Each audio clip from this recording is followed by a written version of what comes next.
अभी तक एंजॉय किया, आनंद मनाया ना? तो पीछे के डांसर लोग पहले बोले हाँ हम लोग ने आनंद मनाया है ना। रियली बहुत ही अच्छा संदेश प्रशांत भाई, थैंक यू। बहुत अच्छा संदेश था ना हमारे लिए कि परमेश्वर ने हमारे जीवन में क्या किया और हमने परमेश्वर के लिए क्या किया है ना।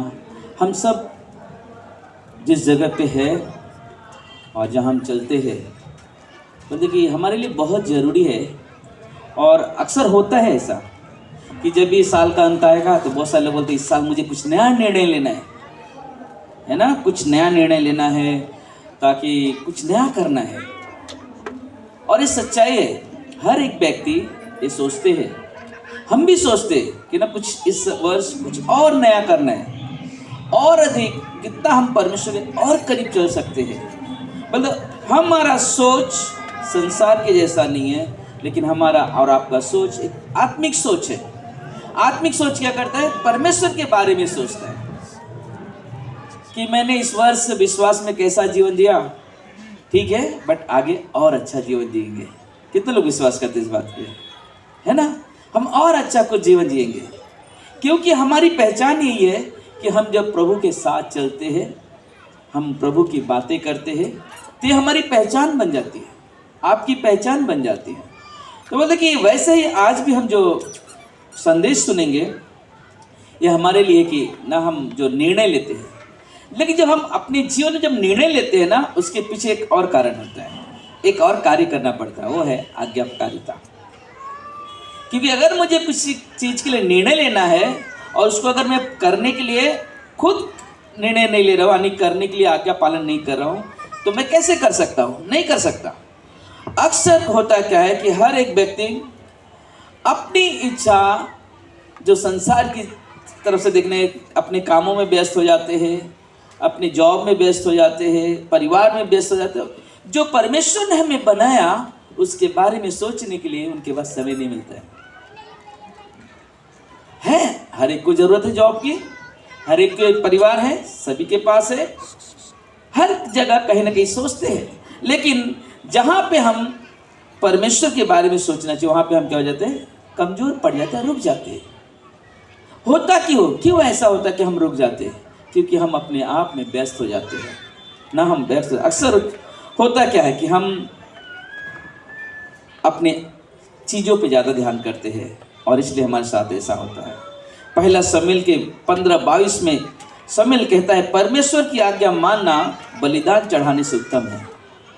परमेश्वर की आज्ञा मानना बलिदान चढ़ाने से उत्तम है ना, क्योंकि हम जब आज्ञा पालन करते उतना खुशी होती। आपका बच्चा होगा ना, आपके बच्चे हैं साथ में, या आप एक समय में बच्चे होगे, जब आप कुछ अच्छा, प्लीज सब लोग बैठ जाएंगे पीछे वाले लोग, जब आप कुछ अच्छा करते हो तो आपके माँ बाप कितना खुश होते हैं, है ना? या कोई काम माँ बाप ने सौंप दिया कि बेटा ये काम तुम्हें करना है ना, कोई काम सौंप दिया कि ये चीज़ तुम्हें करना है, जब आप करते हो तो माँ बाप बोलते वाह बहुत अच्छा लग रहा है। आप क्या कर वाले में जब आपकी शाबाशी होती है तो आप सोचोगे आगे भी कुछ काम देंगे ना माँ बाप का और करूँगा, किस लिए? क्योंकि मेरी प्रशंसा करें। और यही चीज़ हमारे और आपके जीवन में होते हैं, यही चीज़ हमारे और आपके जीवन में होता है। इसलिए हमारे लिए बहुत ज़रूरी है कि हम आज्ञा पालन करें, और उस आज्ञा पालन के लिए सबसे बड़ा ज़रूरत है कि हम निर्णय लें। जब हम निर्णय लेंगे तो ही हम आज्ञा पालन कर सकते हैं। अगर हम निर्णय नहीं लिया तो हम नहीं हो सकते। क्या हो गया, एक आपको जैसे 2024 आज लास्ट है ना, 12 के बाद 2025 साल हो जाएगा, है ना? तो एक बार क्या हो गया कि एक परिवार, पति पत्नी बच्चे साथ में थे, तो बच्चा अपनी माँ को बोला कि मम्मी आप इस वर्ष में क्या निर्णय लेने वाले हैं? बोलता बेटा ये बहुत सरप्राइज है। बोला नहीं मम्मी हम सुनना चाहते हैं। तो पति ने भी बोला मुझे भी सुनना है। सब लोग बोले सुनना है हमें कि मेरी मम्मी या मेरी पत्नी क्या निर्णय ले रही है इस वर्ष।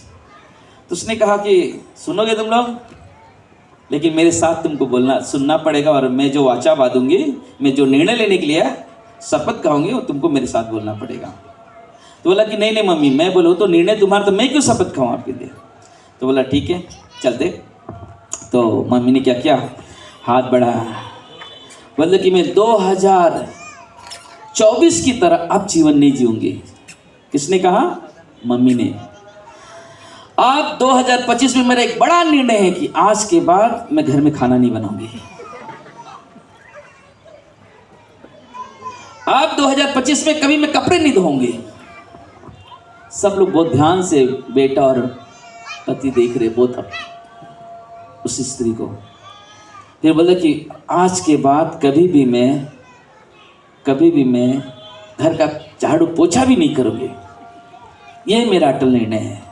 कहा मम्मी इतना निर्णय है? बोलता हाँ, मैंने ये निर्णय लिया है कि मुझे ऐसे ही जीना है। तो बेटा बोला मैं भी एक निर्णय लिया मम्मी। बोला क्या? बोला आज के बाद मैं तेरी आज्ञा का पालन नहीं करूंगा। वाह, होता क्या है ना, निर्णय हमारे लिए बहुत महत्वपूर्ण है ना। हम जब कोई महत्वपूर्ण बात के बारे में सोचते हैं तो हमें बहुत अच्छा लगता है कि हमें कुछ करना है। यूहन्ना के किताब में 4 अध्याय में एक वचन मिलता है, 27 से 34 वचन में लिखा हुआ है। इतने में उसके चेले आ गए और अचंभा करके कहने लगे कि वह स्त्री से बातें करता है। तो भी किसी ने न पूछा तू क्या चाहता है या किस लिए उससे बातें करता है। तब स्त्री अपना घड़ा छोड़कर नगर में चली गई और लोगों ने से कहने लगी, आओ एक मनुष्य को देखो जिसने सब कुछ जो मैंने किया मुझे बता दिया। कहीं यह वही मसीह नहीं है? अतः वे नगर से निकलकर उसके पास आने लगे। इस बीच उसके चेलों ने यीशु से यह विनती की, हे रबी कुछ खा ले। परंतु उसने उससे कहा, मेरे पास खाने के लिए ऐसा भोजन है जिसे तुम नहीं जानते। तब चेलों ने आपस में क्या कहा, क्या कोई उसके लिए कुछ खाने को लाया है? इसने उनसे कहा, मेरा भोजन यह है कि अपने भेजने वाले की इच्छा पूरा करूं और उसके अनुसार चलूं। मतलब मैं खाना खाऊंगा तृप्त हो जाऊंगा, लेकिन वापस भूख लगेगी। लेकिन जब मैं अपने भेजने वाले की इच्छा पूरी करूंगा, बोले कि मेरे अंदर और जागरूक होगी कि मैं अपने पिता की आज्ञा का पालन करूं। और ये निर्णय हमें परमेश्वर के करीब लेकर जाता है। यह निर्णय हमें और भी परमेश्वर करीब। इसलिए यीशु ने कहा, मेरा भोजन यह है कि अपने भेजने वाले की इच्छा पूरी करूं, उसके अनुसार चलूं और उसका काम पूरा करूं। बोल देखिए, आज्ञा पालन में 2 पहलू है। पहला क्या है? पहला है कि हम परमेश्वर की इच्छा पर चलने के लिए अपने आप को समर्पित करें। अगर हमें परमेश्वर के पीछे चलना है तो अपने आप को समर्पित करना पड़ेगा। हम ऐसे नहीं चल सकते कि हम बोलेंगे नहीं हम चल रहे परमेश्वर, नहीं, मुझे पूरी तरह से अपने जीवन को समर्पित करना पड़ेगा। तब हम मसीह के साथ उसकी इच्छा के अनुसार चल सकते हैं। परमेश्वर के दास यहोशू ने कहा, अब यहोवा का भय मानकर उसकी सेवा खराई और सच्चाई से करो, क्योंकि मैंने तो निर्णय ले लिया कि मैं तो अपने परिवार के साथ परमेश्वर की सेवा करूंगा ना। मतलब कि परमेश्वर के पीछे चल रहे, खराई से चलो, ईमानदारी से चलो। यहोशू कहता मैंने निर्णय लिया है अपने जीवन में कि मुझे परमेश्वर के साथ चलना है। सिर्फ मैं ही नहीं, उसने कहा सिर्फ मैं ही नहीं, मेरे परिवार के साथ, मेरी बीवी, मेरे बच्चे, हम साथ में हम परमेश्वर के साथ चलेंगे। हम परमेश्वर के साथ चल रहे क्योंकि चलेंगे। क्या आप इस वर्ष में कुछ निर्णय लिया? क्या हमने कल कुछ निर्णय लिया इस वर्ष? हमने कल पूछा था किसी को, हाँ कल रात को निर्भय आए मेरे घर पे, मैं पूछा इस वर्ष आप क्या सोच रहे हो अपने जीवन में?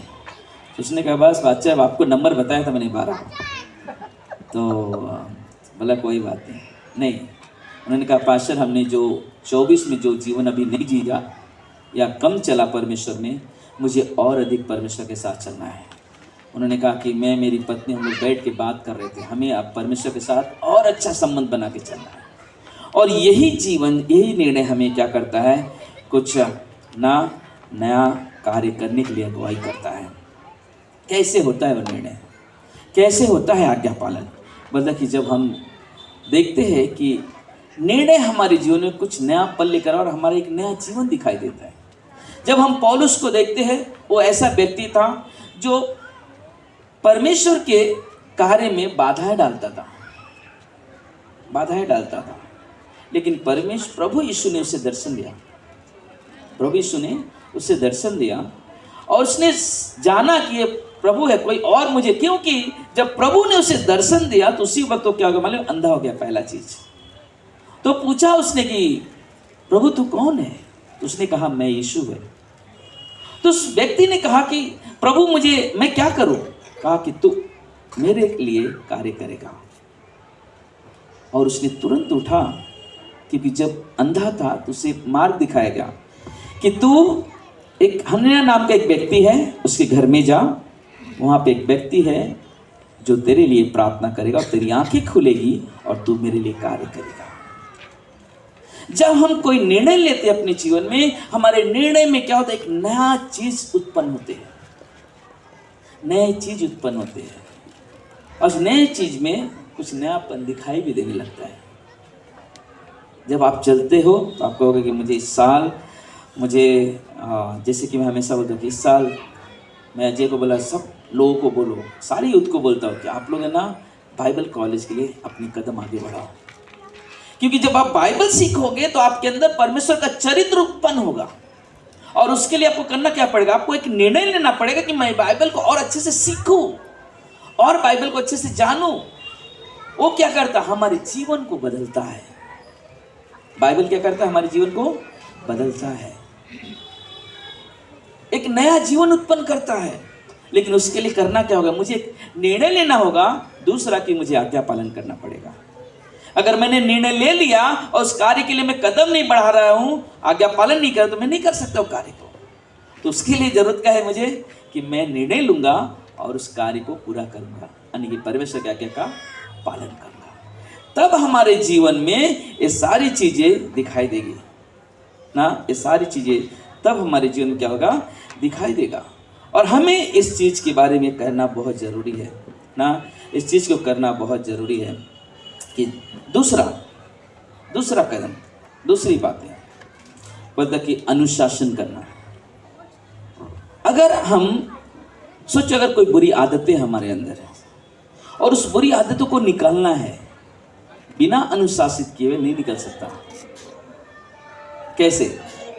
जैसे कि मुंह से अशब्द बोलने का आदत पड़ गया है, तो मुझे क्या करना पड़ेगा, मुझे अपने आप को पहला चीज की ऐसे शब्दों से अपने आप को देखना पड़ेगा जिससे मुझे मालूम पड़े कि जो मैं कर रहा हूं गलत है और मुझे इसको रोकना पड़ेगा। जब मैं देखूंगा तो मैं कहूंगा कि मेरे मुंह से ऐसे शब्द निकलते हैं, तो मैं कहूंगा बाइबल कहता है कि तुम्हारे मुंह से गाली के बदले गाली न निकले, परंतु उसके विपरीत क्या निकलना चाहिए, आशीष निकलना चाहिए। तो क्या करता है, अलग चीजें आता है। जब आप उस चीज को याद रखोगे, चलोगे, तो आपके अंदर क्या होगा कि आप बोल रहे नहीं, मुझे बाइबल कहता है इससे जीवन, तो मुझे इसे करना है। पहला आपने निर्णय लिया, आप क्या करना है, आप मुझे आज्ञा पालन करना है। लेकिन उसके लिए करना क्या है, मुझे अपने आप को अनुशासित करना है।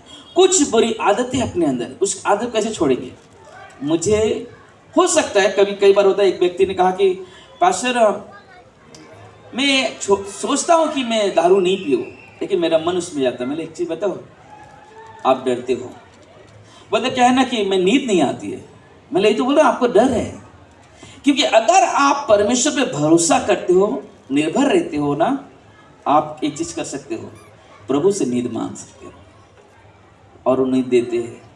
बोलते एक विश्वासी को सोने के लिए, आराम से नींद लेने के लिए किसी दवा की जरूरत नहीं पड़ती है, क्योंकि हमारा पिता, हमारा परमेश्वर, हमारा प्रभु यीशु हमारा वो शांति का पिता है। सिर्फ हमें करना क्या, हमें उसके पास जाना है, उससे प्रार्थना करना, और वो क्या करता है, सुनता है प्रार्थना और वो कार्य करता है। फिर हम देखते वाह बदल रहा है। हमें और निर्णय लेना है। कई बार एक चीज और हो जाता है कि हम छोड़ना ही नहीं चाहते गलत आदतें, और हम बोलते नहीं, कोशिश कर, नहीं हो रहा है। नहीं, जिस दिन एक विश्वासी, एक व्यक्ति जब परमेश्वर से ज्यादा लगाव रखेगा तो उसकी बुरी आदतें ऑटोमेटिक निकलना शुरू हो जाएगी। तो उसका ध्यान जब परमेश्वर का, क्यों? वो परमेश्वर का डर रखेगा, परमेश्वर का भय होगा उसके अंदर कि मैं करूंगा परमेश्वर को अच्छा नहीं लगेगा। तो इसलिए क्या करेगा? हर कार्य के लिए वो क्या करेगा? परमेश्वर को पहला, परमेश्वर को पसंद नहीं है चीजें, मैं क्यों करूं? अगर मैं करूंगा, पहला चीज, मैं एक चीज मेरा व्यक्तिगत मैं सोचता हूँ, मालूम है, अगर मैं कुछ गलत करूं, पहला चीज मेरे सबसे बड़ा नुकसान क्या होगा मालूम है? कि अगर मैं आपके लिए प्रार्थना करूंगा तो मेरी प्रार्थना सुनी नहीं जाएगी। और ये मेरे लिए सबसे बड़ा ना डर है मेरा। और इसलिए क्या करता हूँ ना, मैं कहता हूँ परमेश्वर ऐसे कोई शब्द मेरे मुंह से न निकले जिससे तू मेरी प्रार्थना सुनना बंद कर दे, या किसी के साथ ऐसा व्यवहार करने में मत मुझे ऐसा कर जिससे कि मेरी प्रार्थना रुक जाए। हमारा काम है कि हमारा जीवन परमेश्वर के साथ एक गहरा रिश्ता बनाना, एक घनिष्ठ संबंध बनाना, तब हमारा जीवन बदलेगा, तब हमारे जीवन में परिवर्तन होगा। लेकिन अगर हमारा जीवन हम जी रहे लेकिन हम परमेश्वर को समर्पित नहीं किए तो हमारे जीवन कभी बदलाव नहीं दिखाई देगा। कई लोगों के अंदर गुस्सा होगा, कितने लोगों के अंदर गुस्सा ज्यादा आता है? अपने बच्चों को मत देखो, अपनी मम्मी को मत देखो, है ना, बहुत सारे लोगों के अंदर है ना गुस्सा। गुस्सा जाएगा कैसे? मैंने यूथ लोगों को ये शब्द कहा था, ये बहुत पावरफुल वचन है। मतलब कि याकूब का 1:20 कहता है कि गुस्सा परमेश्वर के धर्म का पालन नहीं कर सकता। अब इधर यीशु के पीछे चलना है तो गुस्सा तो मुझे छोड़ना पड़ेगा, क्योंकि अगर गुस्सा करूंगा तो परमेश्वर के साथ मेरा रिश्ता नहीं बन पाएगा। क्योंकि जब परमेश्वर कहता प्रेम करो तो गुस्सा में प्रेम है क्या? नहीं है, आ ही नहीं सकता। तो इसलिए मुझे उस गुस्से को निकालना है। तो इसलिए मुझे परमेश्वर के वचन को याद करें कि परमेश्वर ने कहा कि गुस्सा मेरे ना धर्म का पालन नहीं कर सकता, गुस्से धर्म का पालन। लेकिन प्रेम क्या करता है? एक दूसरे को जोड़ता है, एक दूसरे का आदर करता है, सम्मान करता है। और ये हमारे लिए बहुत जरूरी है, ये हमारे लिए बहुत जरूरी है, ये हमारे लिए बहुत जरूरी है करना। और एक चीज कहता है कि अगर मुझे कुछ जीवन में बदलाव लाने के लिए अगर निर्णय लेना है तो मुझे अपने आप को अनुशासित करना पड़ेगा। जैसे कि हम सुनते आए हैं ना, कई गलत चीज़ों को छोड़ना है तो मुझे छोड़ना पड़ेगा। शायद दुख होगा, शायद कोई चीज़ें, कोई लोग कहते हैं ना कि मैं स्मोकिंग करते, पर अगर मैं नहीं पीऊँगा तो मुझे गैस बन जाता है। कई सारी चीज़ें, कई सारे लोग एक एक चीज़ के, कोई लोग मिस्री करते, नहीं करेंगे तो हमारा पेट गड़बड़ जाता है, कुछ ना कुछ एक ही चीज़ रहते हैं। लेकिन मैं बताऊँ, ये हमारा एक्सक्यूज यानी कि एक बहाना है। अगर आप सचमुच परमेश्वर से प्रेम करते हो आपको इस चीज की जरूरत नहीं पड़ेगी। आपको अपने आप को बदलना है, वो मैं नहीं बदल सकता आपको। आपको एक निर्णय लेना है, आज्ञा पालन करना, और परमेश्वर आपके जीवन में काम करेगा। परमेश्वर आपके मन को आपके जीवन को बदलेगा और आप खुद कहोगे वाह मेरा जीवन बदल गया। क्योंकि प्रभु यीशु ने दुख उठाकर जीवन जिया और अपने पिता की आज्ञा का पालन किया। इब्रानी का 5:8 कहता है, बोले दुख उठाया लेकिन आज्ञा पालन किया। उसने नहीं किया कि इस रास्ते में चल रहा हूँ, पिता का आज्ञा पालन कर, मुझे बहुत तकलीफ हो रही, समस्या नहीं, क्या कर रहे, कुछ नहीं, दुख आएगा चलेगा, मुझे मेरे पिता का आज्ञा का पालन करना है। और ये हमारे लिए बहुत जरूरी है, ये हमारे लिए बहुत जरूरी है इन चीज़ों को समझना। जब आप मसीह में और उसके ज्ञान में बढ़ते जाते हो तो परमेश्वर हमसे आशा करता है कि हम उसकी आज्ञाओं को और अधिक मानने लगे ना। जब हम उसकी आज्ञा में बढ़ते हैं, ज्ञान में बढ़ते हैं, तो परमेश्वर यही आशा रखता है कि मेरे बच्चे और मेरे में बढ़े और ज्ञान में बढ़े, परमेश्वर में बढ़े, उन्नति करें, आज्ञा पालन में और बढ़े। उसका जीवन दिखाई देगा, उसका जीवन दिखाई देगा, है ना। अभी प्रसन्न भाई बोले थे आज 30% में बहुत सारे लोग बाहर में होंगे, क्लब में होंगे, किस लिए? आज रात है, बहुत सारे लोग ऐसे बोले आज के बाद नहीं पिएंगे, है ना। लेकिन कल क्या होता है, वापस उसी रूप में दिखाई देते हैं। हमारा निर्णय ये क्या होता है मालूम है, बदल जाता है। क्योंकि हमारे अंदर डर नहीं है, हमारे अंदर भय नहीं है। हमें एक अपने परमेश्वर का डर रखना है, हमें अपने परमेश्वर का भय रखना, ताकि ये बुरी चीज़ों से, क्यों पहला चीज़ एक चीज़ होता है, कोई व्यक्ति है जिसने दारू पीने का बहुत अच्छा काम होता है घर में, होता है? अपने पति को मत देखो, अपनी पत्नी को मत देखो, है ना? अच्छा काम होता है? नहीं, हमेशा उल्टा होता है। समस्याएं बढ़ती है, बाद में लोग निराश हो जाते हैं, बाद में बोले, क्योंकि मैं इतने वर्षों से, जब से प्रभु में कई लोग आते प्रार्थना करने, पैसर मेरे पति के लिए प्रार्थना करो वो बदल जाए, इस तरह से करते हैं ना। वो दुखी है कि मेरे पति बदले, क्योंकि मालूम है वो गलती वो जो करके आते हैं ना, वो जो करते हैं उसके वजह से प्रॉब्लम क्रिएट होता है। जब नहीं रहेगा ना, एकदम साधारण रहेगा आदमी, कुछ नहीं करेगा, एकदम सिंपल रहेगा, आपको लगेगा वाह एकदम सीधा साधा आदमी है। लेकिन जब वो नशे में जाता तब बुरे काम होते हैं। तो इसलिए हमें खुद को सोचना, मुझे ये चीज़ नहीं करना चाहिए हमारे जीवन में। तो हमें वो चीज़ के बारे में, इस कार्य के लिए हमें निर्णय लेना बहुत ज़रूरी है। जब हम मसीह में उसके ज्ञान में बढ़ते जाते हैं तो परमेश्वर हमसे आशा करता है कि हम उसकी आज्ञाओं को और भी अधिक मानेंगे और हमारे जीवन से वो प्रकट होगा, आपके जीवन से वो प्रकट होगा। जब हम उसकी नई मांग को समझते हैं तो हमें तुरंत उसे पूरा करने का प्रयत्न करना चाहिए। अगर परमेश्वर कुछ नई चीज़ आपको करने को बोला तो बोला कि हमें सुनना और उसको करने की कोशिश करें तुरंत। नहीं, अभी मुझे ये चीज़ भी करना है। प्रसन्न भाई ने एक चीज़ बोला कि ना परमेश्वर कैसे बातें करता है ना।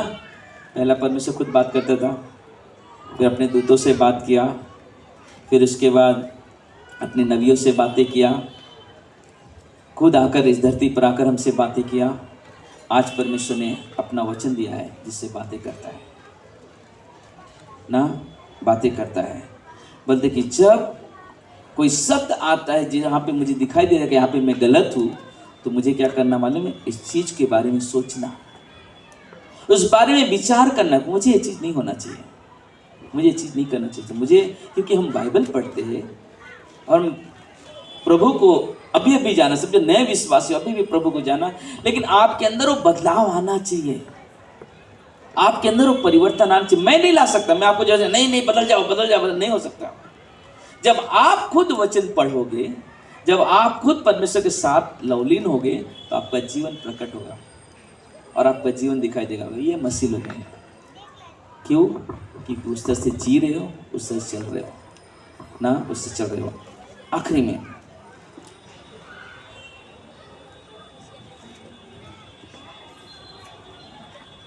जिससे कि हम उसकी इच्छा को अपने जीवन में और अधिक गहराई से पूरा कर सकें। कि दूसरा कोरिन्थियों का 10:5 कहता है, हर एक रुकावट जो परमेश्वर के ज्ञान के बीच में आता है उसे निकाल दो।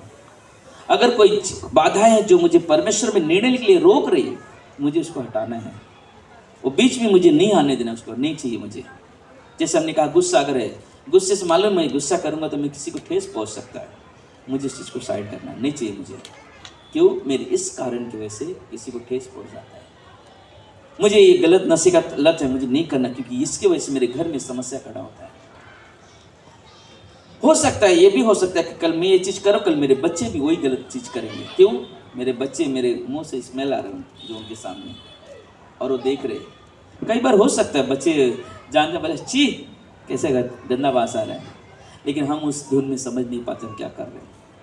लेकिन हमें क्या करना है, हमें एक निर्णय लेना है, ये मेरे लिए बाधा नहीं बनना चाहिए, नहीं चाहिए, साइड करो, परमेश्वर के साथ चलो, परमेश्वर के साथ चलो, परमेश्वर के साथ बैठो, मतलब वो आपके जीवन में नया जीवन लेकर आएंगे, नया जीवन लेकर आए। इसलिए हमें जो भी रुकावटें ना, जो भी रुकावटें वाली चीज़ें हैं, हमें उसका खंडन करना है ना, हमें उनका खंडन करना है।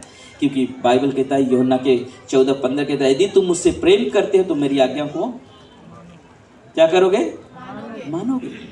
ये प्रेम है। अगर हम परमेश्वर के प्रति हमारा प्रेम है, हमारा लगाव है, तो हम परमेश्वर के आज्ञा का पालन करेंगे। और ये आज्ञा पालन करने के लिए मुझे निर्णय लेना पड़ेगा। मैं निर्णय लेता हूँ कि मुझे ऐसा जीवन जीना है, मैं निर्णय लेती हूँ कि मैं इस तरह से चलूँगी।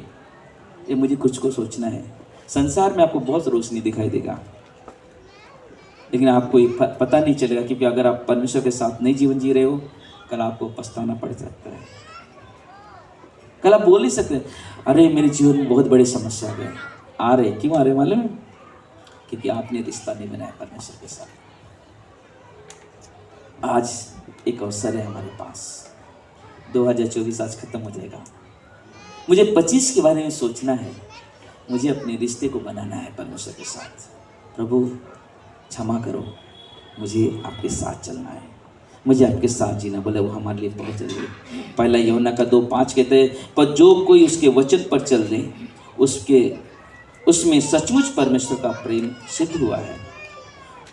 हमें इसी से मालूम होता है कि हम उसमें हैं, है ना, हम उसमें हैं। जब हम परमेश्वर के वचन के साथ चलते हैं ना, जब उसके साथ चलते हैं तो बोले मालूम पड़ जाता कि परमेश्वर का प्रेम हम में सिद्ध हो रहा है, दिखाई दे रहा है, प्रकट है। और इसी से मालूम होता है कि ना हम उसमें हैं, हम उसके साथ जुड़े हुए हैं, ना हम उसके साथ चल रहे हैं।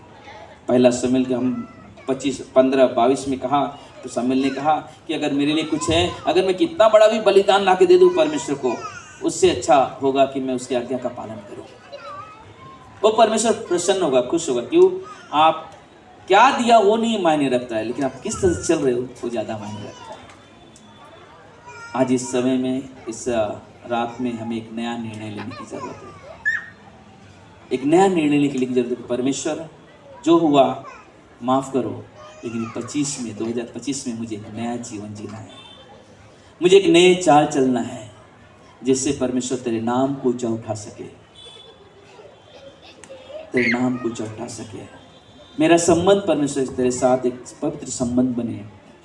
जब कोई दुखी कोई व्यक्ति आए तो उसके जब प्रार्थना करो या आप करो तो परमेश्वर उस प्रार्थना को सुन ले। आप भी परमेश्वर की बेटी बेटियां हो, परमेश्वर आपसे प्रेम करता है और परमेश्वर चाहता है कि हम उससे चलें। क्योंकि एक सबसे कठोर बात है और बहुत ही महान बात है जो यीशु ने कहा, लूका के 6:46 में कहा, जब तुम मेरा कहना नहीं मानते तो क्यों मुझे हे प्रभु कहते हो, है ना। बोलता है अगर तुम मेरी बातों को नहीं मानते हो तो क्यों प्रभु प्रभु कहते हो, मेरी बातों को समझो। यीशु का सबसे बड़ा उद्देश्य ये है कि लोग प्रभु यीशु को जाने, प्रभु यीशु के साथ चले, प्रभु यीशु में आनंद करे। बोले कि वो हमारे लिए यही उद्देश्य है हमारे परमेश्वर का, और वो हम सभी के लिए एक भला का कार्य है। दूसरा कुरिन्थियों की 5:17 कहता है कि यदि कोई मसीह में तो नई सृष्टि है, पुरानी बातें बीत गई, है ना। एक नया दिन शुरू हो रहा है, नई चीज़ शुरू होने वाली है, नया वर्ष, नए दिन, नए डेट, है ना। एक नया दिन वो वापस बीता हुआ नहीं वापस आएगा। क्यों ना हम जो बीत गया मेरे जीवन जो हम नहीं जी सके, क्यों ना हम 25 में उसको पूरा करने की कोशिश करें। क्यों ना हम निर्णय कि हमें परमेश्वर के साथ एक अच्छा जीवन जीना है। लोग एक दूसरे के प्रति प्रेम जागृत करना है, एक दूसरे का आदर करना, एक दूसरे का सम्मान करना। तो बाइबल सिखाता है, बाइबल कहता है यदि तुम मुझसे प्रेम करते हो तो मेरी आज्ञाओं को मानोगे। आइए हम सब अपनी जगह पे खड़े हो गया इस रात में। इस परमेश्वर पिता प्रभु हम धन्यवाद देते हैं, तेरी महिमा करते हैं राजा, तेरी बड़ाई करते हैं पिता। हम इस समय में प्रभु आपसे विनती प्रार्थना करते, सबकी आंखें बंद हो, सबके सर झुके हो, कोई किसी को डिस्टर्ब ना करे, सब लोग रुके अपने अपने स्थान पे। Thank you Jesus. मेरे भाई मेरी बहनों, आज जहाँ पर हो आप, परमेश्वर आपसे बहुत प्रेम करता है और परमेश्वर चाहता है कि इस वर्ष एक नया निर्णय लो अपने जीवन में। इस वर्ष 2024 में कैसा जीवन जियो भूल जाओ, कई अच्छाई हुई कई बुराई, लेकिन सब कुछ भूल जाओ। एक नए जीवन की शुरुआत करो 2025 में, क्योंकि प्रभु यीशु आपसे प्रेम करते हैं और वो चाहते हैं कि आप प्रभु के साथ एक घनिष्ठ रिश्ता बनाओ, एक गहरा रिश्ता बनाओ। क्यों न कुछ पल के लिए अपनी आंखों को बंद कर कर सर को झुकाकर अपने निर्णय के लिए प्रभु से प्रार्थना करें। सभी लोग प्रार्थना कर सकते हैं अपने व्यक्तिगत जीवन के लिए। Father, thank you, Jesus.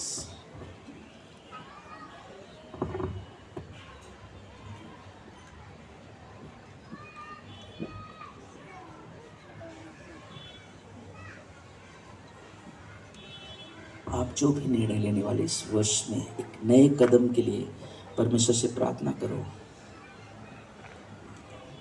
और आने वाले दिनों में हमेशा उस निर्णय को याद रखो कि आपने क्या निर्णय किया परमेश्वर के साथ। यस प्रभु जी।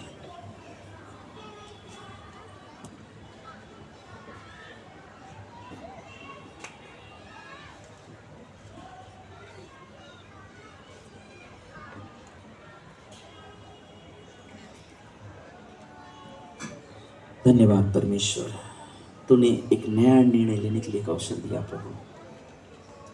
हम सब तेरी महिमा करते हैं राजा, हम सब तेरी बड़ाई करते हैं प्रभु जी। तू महान परमेश्वर है पिता,